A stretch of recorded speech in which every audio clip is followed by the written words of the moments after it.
አስተርእዮ ማርያም የሚመስላቸው ጆሮአቸው ወንፊት የሌለው የማያጣራ አግበስብሰው የሚበሉ አግበስብሰው የሚሰሙ አግበስብሰው ሰምተው ጭንቅላታቸውን የሚበጠብጡ አግበስብሰው በልተው ሆዳቸውን የሚረብሹ ከጥበብም ከምግብም የተራቆቱ አንዳንድ ሰዎች አስተርእዮ ማርያም ያን እየመሰላቸው ጽሑፍ ጽፈው አይቻለሁ። እኛ አስተርእዮ ማርያም አይደለም ያለ ልዩነቱን ላስረዳ።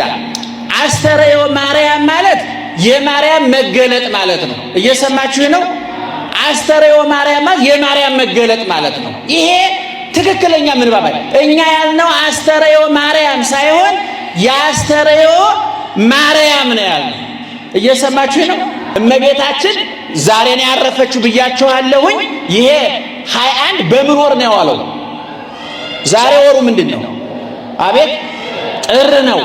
አሁን የጥር ማርያም ይባል ነበር አይደለም? እንደሌላው ጊዜ ቢሆን የግንቦት ማርያም፣ የመስከረም ማርያም፣ የህዳር ማርያም እንዳልነው የጥር ማርያም ማለትም ይቻላል። እና የጥር ማርያም በማለት ፋንታ ይሄንን የአሁኗን እመቤታችን የምን አልናት የአስተርእዮ ማርያም ባልነው ፋንታ ምን ማለት እንችላለን? ነገር ግን አባቶቻችን ለምንድን ነው የአስተርእዮ ማርያም ያሏት ሲባል ይሄ ወርሃ አስተርእዮ ነው። ዘመነ አስተርእዮ ነው።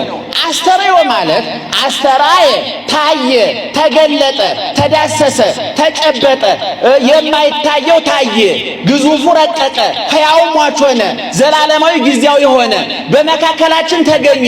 ሩቅ የነበረው እግዚአብሔር፣ ከሰማየ ሰማያት በላይ የነበረው እግዚአብሔር፣ መላእክት እንኳን ዓይናቸውን ሞልተው ሊያዩት ያልቻሉት እግዚአብሔር፣ ረቂቁ እግዚአብሔር፣ ሰማይ ዙፋኑ ምድር የእግሩ መረገጫ የሆነችለት እግዚአብሔር አሁን በዘመነ ሐዲስ በዘመነ መገለጥ ግን ያ እግዚአብሔር የሚያበላው እግዚአብሔር የሚራብ ሆኖ መጣ።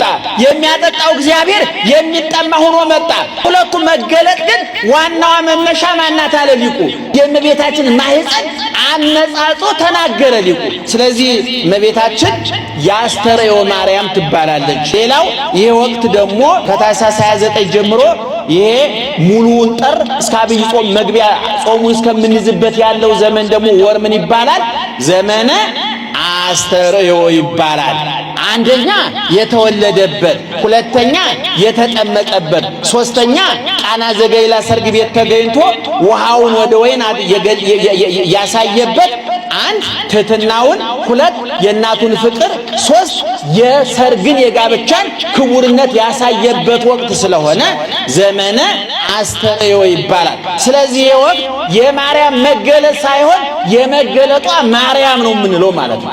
ብዙ ሰዎች እሷ የተገለጠች መስል የአስተርእዮ ማርያም ይላሉ የሚሉ በእውነቱ ንባቡ ያልገባቸው ምስጢሩ ያልገባቸው ሰዎች ሊኖሩ ይችላሉ። መብታቸው ነው። እነሱ እንዳይለፈልፉ ማድረግ አንችልም። መቼም ዝናብ እንዳይጥል ማድረግ አንችልም። ጃንጥላ መግዛት ነው የምንችለው አይደለም። እና ይሄ ወቅት የማርያም አስተርእዮ ልክ የአስተርእዮ ማርያም እንለዋለን። የመገለጡ ምክንያት እሷ ስለሆነች የተገለጠው ክርስቶስንም የምንሰብክበት ስለሆነ ማለት ነው።